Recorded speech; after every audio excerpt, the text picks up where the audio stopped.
OPSC OSSC और triple SC conduct करुवा exam previous year questions एवं आगक होगा एग्जाम पॉइंट ऑफ व्यू आज वीडियो आम कभर करवा Buddhist monuments of Odisha, fort in Odisha, caves in Odisha theory सहित 50 एडवांस लेवल एमसीक्यू जार माने होउछि smart study plus double practice guarantee. तो प्रथम आम ओडिशा रे थिबा बुद्धिस्ट मॉन्यूमेंट्स रो लोकेशन एवं केउ हिस्टोरिकल इंपोर्टेंस जो एग्जामिनर एठू क्वेश्चन स्पीक करती से विषय रे डिस्कशन करबा। ताले एंशिएंट टाइम रे ओडिशा बाई जो हमर कलिंग वार समय रे ओडिशा रो पुरातन नाम कोन थिला सेटा को आपण कमेंट करंतु। से समय रे ओडिशा हमर बुद्धिस्ट मानकर गोटे प्रमुख सेंटर थिला। तो से मध्यरु जेतिक भी सेंटर हमर रहिछि ओडिशा रे ता मध्यरु मोस्ट इंपोर्टेंट मॉन्यूमेंट्स गुडी आमे देखिबा।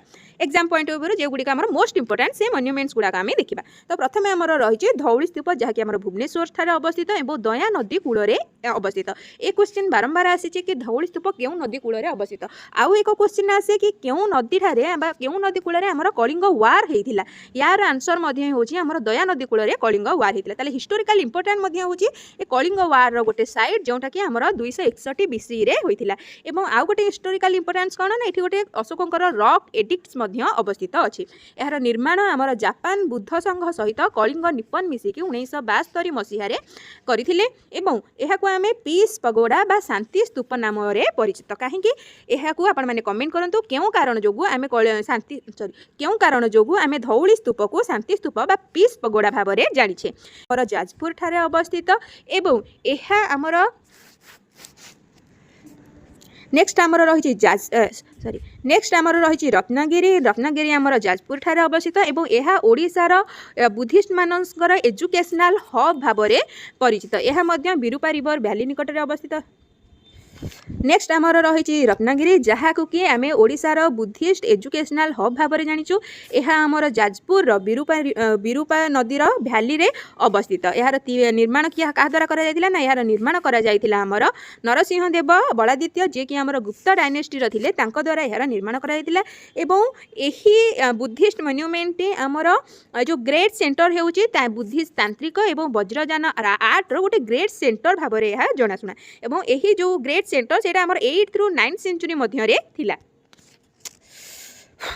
ओपीएससी ओएसएससी ओ ट्रिपल एससी कंडक्ट करुवा एग्जाम प्रीवियस ईयर क्वेश्चंस एवं आगक होगा एग्जाम पॉइंट ऑफ व्यू आज वीडियो रे आमे कभर करवा Buddhist monuments in Odisha, fort in Odisha, caves in Odisha theory सहित 50 एडवांस लेवल एमसीक्यू जार माने होउछि स्मार्ट स्टडी सहित डबल प्रैक्टिस गारंटी। तो प्रथम आम ओडिशा रे थिबा बुद्धिस्ट मॉन्यूमेंट्स रो लोकेशन एवं केउ हिस्टोरिकल इंपोर्टेंस जोगु एथिरु एग्जामिनर क्वेश्चन स्पीक करंती से विषय रे डिस्कशन करबा।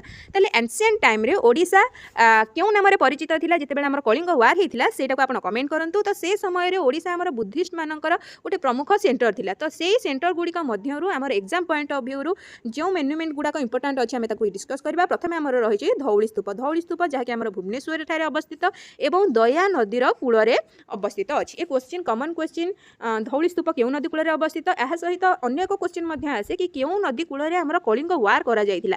ताहले कलिंग वार मध्य हमर दया नदी कूल रे करा जायतिला। सेति पई हिस्टोरिकल इंपोर्टेंस मध्य होछि ए होछि कलिंग वार रो गोटे साइड जोटा कि 261 बीसी रे हमर करा जायतिला। एवं नेक्स्ट इंपोर्टेंस जदि हम हिस्टोरिकल इंपोर्टेंस देखिबा सेटा होछि हमर रॉक एडिक्ट्स गोटे अशोकंकर एठारे अवस्थित अछि। यार निर्माण हमर जापान बुद्ध संघ सहित कलिंग निप्पन मिसिकी 1972 मसीहा रे निर्माण करथिले। एवं एहाकु आमे पीस पगोडा बा शांति पगोडा भाव में जानिछे। केउ कारण जोगु आमे एहाकु पीस पगोडा बा शांति स्तूप बोली कहू सेटा को आपण माने कमेंट करंतु। नेक्स्ट हमर रहिछि रत्नगिरी हमर ओडिशार बुद्धिस्ट मानकर बा बुद्धिस्ट एजुकेशनल हब भाव में परिचित। एहा हमर जाजपुर ठारे अवस्थित। एहा मध्य विरूपा रिवर वैली रे रहिछि। एहार निर्माण हमर नरसिंह गुप्त बलादित्य जे कि हमर गुप्त डायनेस्टी रे थिले तांको द्वारा करा जायतिला। ए होछि गोटे ग्रेट सेंटर जो आमर बुद्धिज्म रो तांत्रिक माने थिले एवं वज्रयान आर्ट आ फिलोसफी थिला तार गोटे ग्रेट सेंटर भाव में आमर रत्नगिरी परिचित। नेक्स्ट आम देखा ललितगिरी आमर हेउची ओल्डेस्ट बुद्धिस्ट साइट इन ओडिशा। ओडिशा रे जतिकि भी साइट रही ताठार सबुठ ओल्डेस्ट साइट एटा। यह मध्य आमर कटक ठारे अवस्थित। एमर जो ओडिशार डायमंड ट्रायंगल रही तार गोटे पार्ट होची ललितगिरी। ताले डायमंड ट्रायंगल केस केस आमर डायमंड ट्रायंगल होची आमर उदयगिरी, ललितगिरी आ रत्नगिरी। यह सहित आमर जो ये ललितगिरी रही एठारे जो आमर स्टैच्यू गुड़ाक मिली बा आमर आर्कियोलॉजिकल जहाँ भी मिली से गुड़िक आमर गांधार आर्ट आ मथुरा आर्ट देखा जाए। एवं सबुठ इंपोर्टाट पॉइंट हूँ एठार आमर स्टैंडिंग बुद्धंकर स्टैच्यू मिलता। नॉर्मली आम जदि बुद्धंकर स्टैच्यू देखा से नॉर्मली सिटिंग पोजिशन रे थांती, बट एठी जो ललितगिरी रे जो स्टैच्यू मिली सेटा आमर स्टैंडिंग भाव में रही बुद्ध। नेक्स्ट आम देखा पद्मपुर। पद्मपुर आमर रायगढ़ ठारे अवस्थित। एठारे थिबा जगदम्बा हिल्स पद्मपुर पाखरे अवस्थित थिबा गोटे हिल जार नाम होउछि जगदम्बा। से जगदम्बा हिल्स हमको इंडिकेट करे धर्मकीर्ति जने बुद्धिस्ट मॉन्क तांकर मोनेस्ट्री सेठारे अवस्थित थिला बोली आमे सेठारे पाउ। नेक्स्ट आमे देखिबा फोर्ट्स इन ओडिशा जहाँकि आमर इतिहासर साक्षी भाव में परिचित अनेक गुड़िए दुर्ग रही जी कि आमर ओडिशार इतिहास को साक्षी भाव में धरिकी रखी। तो प्रथम आम देखा बारवाटी दुर्ग। बारवाटी दुर्ग आमर कटक ठारे अवस्थित। यह महानदी कूଳରେ अवस्थित। ये जो बारवाटी दुर्गर निर्माण आमर गंग डायनेस्टी द्वारा करा जायतिला। किंग आमर अनंत भीम देव थर्ड सीए 14th सेंचुरी रे निर्माण करथिले। नेक्स्ट आमर रही चूड़ंगगढ़। चूड़ंगगढ़ आमर मध्य से कटक बारंग ठारे अवस्थित। यार निर्माण आमर ललाटेन्दु केसरी करथिले जे कि आमर केसरी बा सोमवंशी डायनेस्टी रो किंग थिले। नेक्स्ट आमर रही रायबणिया के फोर्ट। रायबणिया फोर्ट आमर बालेश्वर ठारे अवस्थित। आमर जति मेडिवाल हिस्ट्री रो जति भी फोर्ट रही से फोर्ट गुड़िक मध्यरु जति अवस्थित आमर ईस्टर्न इंडिया रे सबुठारु बड़ फोर्ट होची आमर रायबणिया फोर्ट। एटा मध्य तयारी करा जायतिला आमर लांगुला नरसिंह देव गंग जी कि गंगवंशर किंग थिले तांको द्वारा निर्माण करा जायतिला। नेक्स्ट आमर होची जौगड़ फोर्ट। जौगड़ फोर्ट आमर गंजाम ठारे अवस्थित ऋषिकुल्या रिवर पाखरे। एवं आपण मैंने जानी ऋषिकुल्या रिवर आमर डेल्टा एठारे न थाए तो से कारण इंपोर्टाट। नेक्स्ट आम जब देखा ताहले जो जौगड़ फोर्ट आमर जो मयूरान प्रोभिन्स थिला सेतेबेले कलिंग समय रे जेतेबेले आमर प्रोभिन्स थिला मयूरान रे तो तांकर गोटे कैपिटल भाव में से जौगड़ ठारे स्थापन करथिले। नेक्स्ट आमर रही कि ये जो जौगड़ ठारे आमर सेकेंड रॉक एडिक्ट्स मिले अशोकंकर। एवं से रॉक एडिक्ट्स रे आमर इनफॉरमेशन रही एडमिनिस्ट्रेशन आउ पॉलिसीज अशोकंकर जहाँ भी थिला से विषय रे इनफॉरमेशन रही।